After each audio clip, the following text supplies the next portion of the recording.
ನಮಸ್ತೆ ಸ್ನೇಹಿತರೆ, welcome to my channel. ಸ್ನೇಹಿತರೆ, ನಾನು ನಿಮಗೆ ನೀರು ದೋಸೆ ಮಾಡೋದನ್ನು ಹೇಳ್ಕೊಡ್ತೀನಿ. ನೋಡಿ ಸ್ನೇಹಿತರೆ, ಸೊಸೈಟಿ ಅಕ್ಕಿದೆ. ಇದು ಎಲ್ಲ ಏಜಿಗೂ ಇಷ್ಟ ಆಗುತ್ತೆ. ದೊಡ್ಡವರು ಚಿಕ್ಕವರು ಎಲ್ಲರೂ ಕೂಡ ಚೆನ್ನಾಗಿ ಇಷ್ಟಪಡ್ತಾರೆ. ಇದನ್ನು ಟಿಫನ್ ಬಾಕ್ಸಿಗೆ ಕೂಡ ಹಾಕ್ಬೋದು. ನೋಡಿ, ನಾನು ಸೊಸೈಟಿ ಅಕ್ಕಿ ಇದನ್ನು ರಾತ್ರಿನೇ ನೆನೆ ಅದಕ್ಕೆ ತೆಂಗಿನಕಾಯಿ ತಗೊಳ್ತೀನಿ. ತೆಂಗಿನಕಾಯಿ ತುರಿದು ಇಟ್ಕೊಂಡಿದ್ದೀನಿ. ಸ್ವಲ್ಪ ಉಪ್ಪು, ಸ್ವಲ್ಪ ನೀರು. ಈಗ ಮಿಕ್ಸಿಗೆ ನಾವು ಅಕ್ಕಿ ಜೊತೆ ಸ್ವಲ್ಪ ಕಾಯಿ ಹಾಕೋಣ. ಕಾಯಿ ಎಷ್ಟು ಬೇಕಾದ್ರೂ ಹಾಕ್ಬೋದು, ನಿಮಗೆ ಎಷ್ಟು ಇಷ್ಟ ಆಗುತ್ತೋ ಅಷ್ಟು ಹಾಕಿ. ಒಂದು 5-6 ಸ್ಪೂನ್ ಹಾಕ್ತಿದ್ದೀನಿ ನಾನು.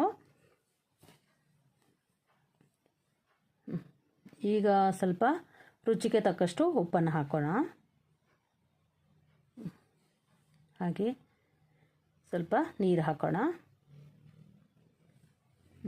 ಈಗ ಸ್ನೇಹಿತರೆ, ಇದನ್ನು ನಾನು ರುಬ್ಕೊಂಡು ಬರ್ತೀನಿ.